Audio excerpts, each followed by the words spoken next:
याच्यामध्ये फार महानगरपालिकेने फार विसंगती केलेली आहे आणि याच्या उत्तरामध्ये सुद्धा विसंगती दाखवलेली आहे। कोर्टाचे आदेश कुठल्याही प्रकारचे कधीच नव्हते झोपडपट्टी तोडा म्हणून।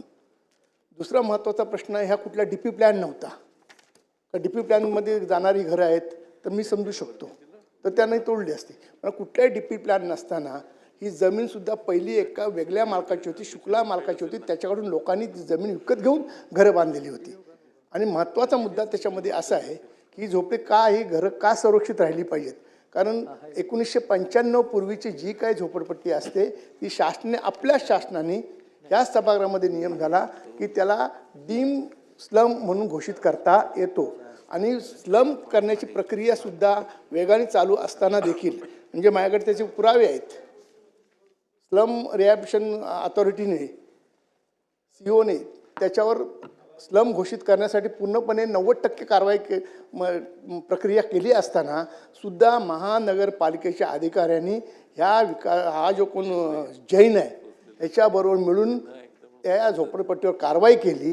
ही फार अत्यंत गंभीर बाब आहे आणि असे 280 घराण्यांनी नोटिसा लावल्या। एक ठिकाणी आपण अध्यक्ष महोदय बोलतो मराठी माणसांना मुंबईमध्ये आणायचा प्रयत्न आपले मुख्यमंत्री उपमुख्यमंत्री साहेब करतायत आणि उपमुख्यमंत्री साहेबांनी त्यासाठी खूप मोठं पाऊल उचललेलं आहे।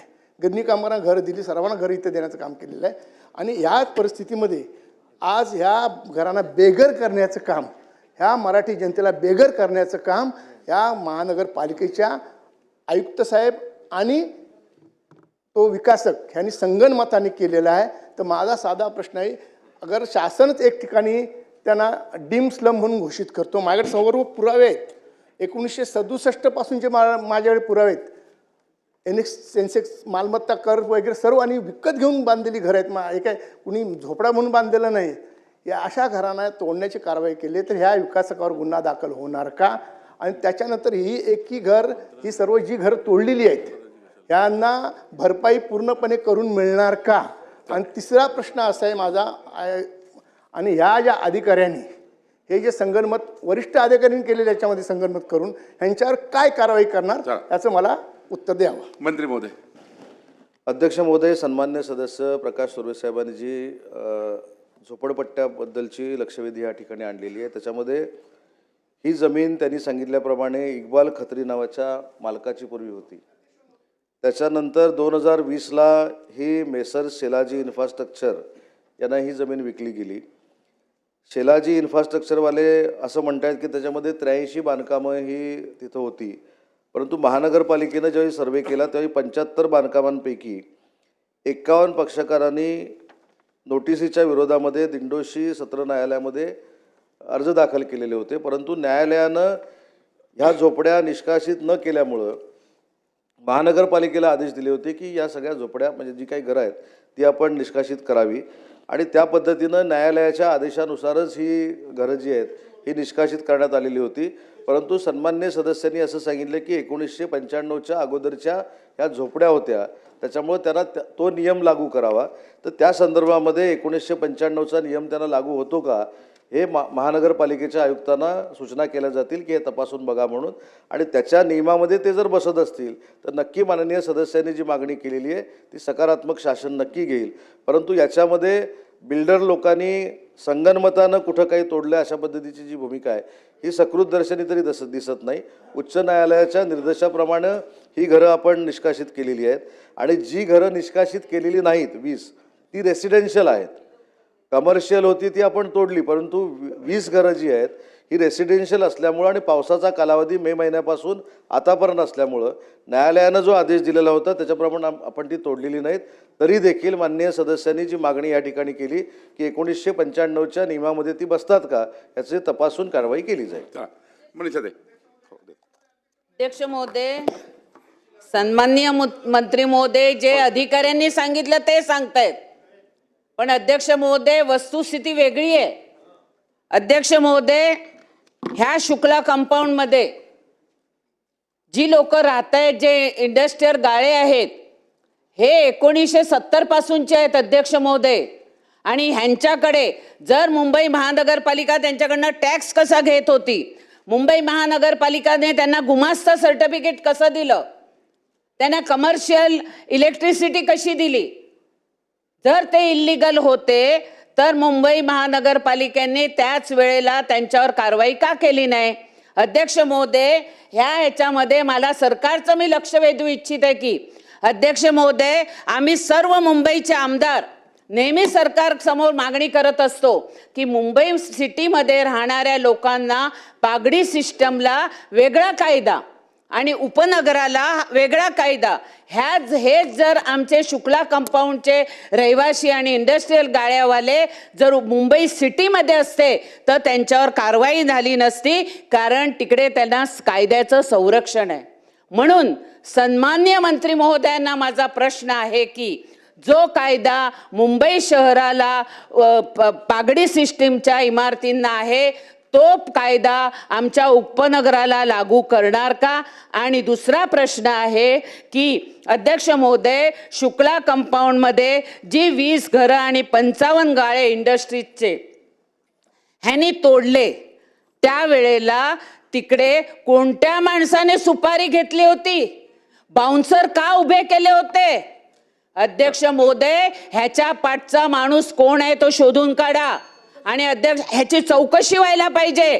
आणि अध्यक्ष महोदय, आमचे खासदार, माजी खासदार आणि ह्या विधानसभेचे माजी सदस्य गोपाळ शेट्टीजी सकाळी 10 वाजेपासून रात्री 11 वाजेपर्यंत त्या महिलांना सांत्वन करून तिकडे पाण्याविना राहिले होते. अध्यक्ष महोदय, एखादा उत्तर घ्या. प्रश्न मला सरकारकडनं उत्तर पाहिजे की ह्यासाठी तुम्ही SIT लावणार का? दुसरी गोष्ट की ह्या शुक्ला कंपाऊंडमध्ये जे दोषी आहेत त्या दोषींवर कारवाई करणार का? आणि तिसरा प्रश्न, शहराला जो कायदा आहे तो 1962 पूर्वीचा इकडे आणि 64चा नॉन निवासीला लावतात, तो तुम्ही रद्द करून मुंबई उपनगराला आमच्या पागडी धारकांना संरक्षण देण्यासाठी शहराचा कायदा उपनगराला लावणार का? अध्यक्ष महोदय, सन्मान्य सदस्यांनी जो मुद्दा या ठिकाणी मांडला की पागडीचा कायदा जो आहे तो उपनगराला लावणार का, त्या संदर्भामध्ये नक्की आपण तपासून बघू आणि त्या पद्धतीनं अनेक लोकांना जर न्याय मिळणार असेल तर त्याचा देखील सकारात्मक विचार आपण शासन म्हणून नक्की करू. परंतु सन्मान्य सदस्यांनी जे सांगितलं की या संपूर्ण प्रकरणाची चौकशी झाली पाहिजे, तिथं बाउन्सर होते, बाउन्सर लावून ही बांधकामं तोडण्यात आलेली आहेत, तर याबाबत देखील चौकशी समिती नेमण्यात येईल. आणि मगाशीच मी सांगितलं की पावसाळा असल्यामुळं 20 निवासी जी घरं होती ती कुठेही पाडण्यात आलेली नाहीत. पुढच्या 30 दिवसामध्ये याची चौकशी करण्यात येईल आणि या 30 दिवसामध्ये चौकशी होईपर्यंत निवासी घरांना कुठेही हात लागायला जाणार नाही असे निर्देश देखील देण्यात येतील. चला सुरभीजी. अध्यक्ष महोदय, माझी लक्ष वेधी आहे. अध्यक्ष महोदय, एक मिनिट हरकत काय सांगा.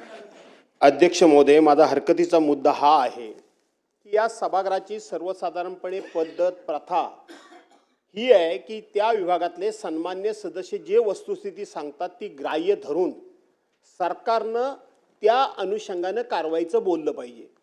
सन्मान्य सदस्य प्रकाशराव सुर्वेंनी भूमिका मांडत असताना काय मांडली की 1967 सालापासूनचे सगळे पुरावे माझ्याकडे आहेत की जे पुरावे तिथले लोक रहिवासी आहेत ते काय आयत्या वेळेला आले नाहीत. मंत्री महोदयांनी सांगताना काय सांगितलं अध्यक्ष महोदय की 2020 साली 1967 कुठे आणि 2020 कुठे. 2020 साली मंत्री महोदय आपण सांगितलं काहीतरी एक बिल्डरचं नाव घेतलं आपण, आरिफ का अहमद काहीतरी, त्याच्या नावावर ती जागा झाली. याचा अर्थ इथंच संशय आहे अध्यक्ष महोदय, 1967 सालापासूनचे असलेले मालक 2020 साली कसे गायब झाले? कुणी केले?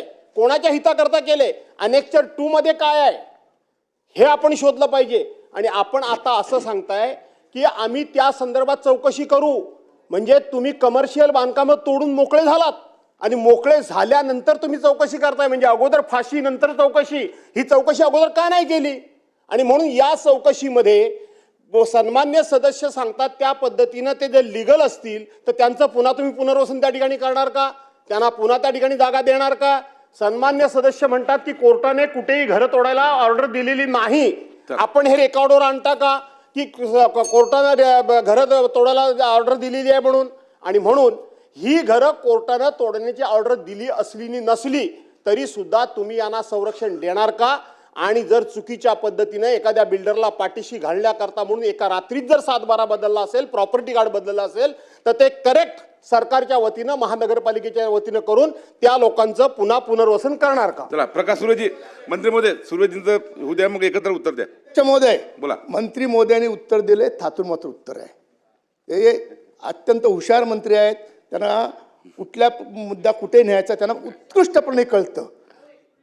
गुगली टाकायमध्ये मास्टर आहेत, ते तरुण आहेत आणि प्रश्न घ्या, सुर्वे आमच्या साहेब, पक्षाचे प्रश्न सेकंड नंबरचे नेते आहेत प्रश्न ते. घ्या.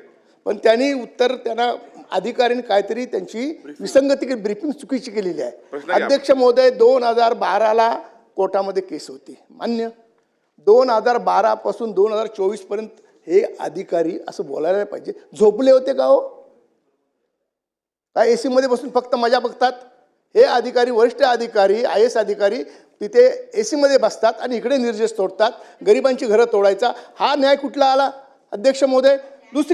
दुसरी महत्वाची गोष्ट हे तिथले जर डीम कन्व्हिन्स म्हणून आपलेच हे आपलं दालन आहे, हेच डीम कन्व्हिन्स म्हणून हे देतं. सर्व त्याचे पुरावे जमा करतात, ते इलेक्शनमध्ये नाव येतं, वोटिंग करतात, 67 पासून असणारे पुरावे आहेत आणि तरीसुद्धा त्यांच्या तोड करावी होते. आणि कोर्टाने आदेश काय दिले होते पालिकेने, आणि ती सुद्धा कधी काय परत कोर्टामध्ये गेला आणि ह्या अधिकाऱ्यांवर कंटेम्प्टची हे टाकली.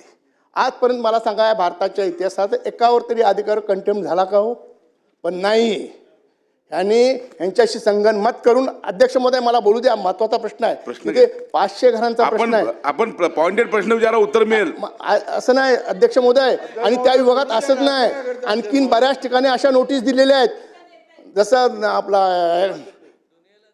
अशा प्रत्येक ठिकाणी अशा नोटिसा दिलेल्या आहेत आणि ती लोक भीतीच्या वातावरणाखाली जगतायत. माननीय उपमुख्यमंत्र्यांनी तात्पुरती स्थगिती दिली, त्या दिवशी आम्ही रात्री 12 वाजता भेटलो, त्यांनी तात्पुरती स्थगिती दिली, त्याबद्दल मी एकनाथ शिंदे साहेबांचा मनापासूनचा आभारी आहे. पण ही जनतेसाठी जर कंटेम्प्टच्या भीतीने तुम्ही एवढ्या मोठ्या प्रमाणात कारवाई करता आणि तुझं प्रायव्हेट बाउन्सर घेऊन कारवाई करता आणि परत त्यांनी काय अध्यक्ष महोदय ऐका, हा महत्त्वाचा मुद्दा आहे. हिंदू धर्माचं मंदिर त्यांनी तिथे बंद करून टाकलं होतं आणि शेवटी पुरी जनता उतरली आणि त्या बाउन्सरना मारलं आणि ते हिंदू धर्माचं मंदिर खुलं केलं. म्हणजे केवढी दादागिरी विकासकाची चालू आहे. हे कशासाठी चाललंय, कुणासाठी चाललंय? गरीब जनतेसाठी आपण आहोत की या विकासांची पायघडे घालण्यासाठी इथे बसलेले ते अधिकारी? त्या अधिकाऱ्यांवर काय कारवाया, वरिष्ठ अधिकारी, खालच्या अधिकाऱ्यांचा त्यात काही दोष नाही, वरिष्ठ अधिकारी एवढे का घाबरले नाही, याची कारवाई का केली, ह्याची चौकशी त्यांच्यावर लावणार का आपण? आणि माझा महत्त्वाचा प्रश्न, जे पूर्ण डिमॉलिश करताना कशा पद्धतीने केलं माहिती आहे? फ्रीज, TV, बीवी सर्व पार चुरा करून टाकला, त्यांना सामान सुद्धा काढून दिलं नाही अध्यक्ष महोदय. म्हणजे याच्या गोष्टीची मला खरोखर खंत वाटते की सामान तरी काढायचे तुम्ही त्यांना द्या ना. ते विनंती करतायत, मी सारखा फोन करतोय, कोण फोन उचलायला तयार नाहीत. की बुवा त्यांचं सामान तर काढू देत, मला स्ट्रक्चर्स तोडायचं होतं ना, तर सामान तरी त्यांचं काढू द्या. हे सर्व भरपाई त्यांची त्या विकासाकडून करून घेण्यात यावी अशी मंत्री महोदयांना मी विनंती करतोय आणि ती करावी त्यांनी. अध्यक्ष आणि त्यांच्यावर गुन्हा दाखल व्हावा. सदस्य भास्कर जाधव साहेबांनी, प्रकाश सुर्वे साहेबांनी जो मुद्दा मांडला त्याच्याशी 100% शासन सहमत आहे, त्याच्याबद्दल दुमत असण्याचं काही कारण नाही. 2020चा जो मी उल्लेख केला होता त्याच्यामध्ये इक्बाल खत्री नावाचे पूर्वीचे जे मालक होते त्यांच्याकडनं 2020ला मेसर्स शेलाजी इन्फ्रास्ट्रक्चर याला ती जागा ट्रान्सफर झालेली होती. परंतु सन्मान्य सदस्यांनी जो मुद्दा या ठिकाणी मांडला की 1995च्या अगोदरच्या बांधकामाला जो नियम लागतो तो या सगळ्या नियम लागणार का, याच्यावर मी असं स्पष्ट सांगितलं की या संदर्भामध्ये 100% चौकशी केली जाईल. 95च्या अगोदरचा नियम जर याला लागू होत असेल तर त्याच्यावर कारवाई होणार नाही. आणि त्याच्या पुढे जाऊन सांगतो की आता मुद्दा जो प्रकाश सुर्वे साहेबांनी या ठिकाणी मांडला त्याच्यासाठी ACSच्या अध्यक्षतेखाली समिती नेमून 60 दिवसाच्या आत याची चौकशी केली जाईल आणि जोपर्यंत चौकशी होत नाही तोपर्यंत सगळी कार्यवाही थांबवली जाईल. चला छान.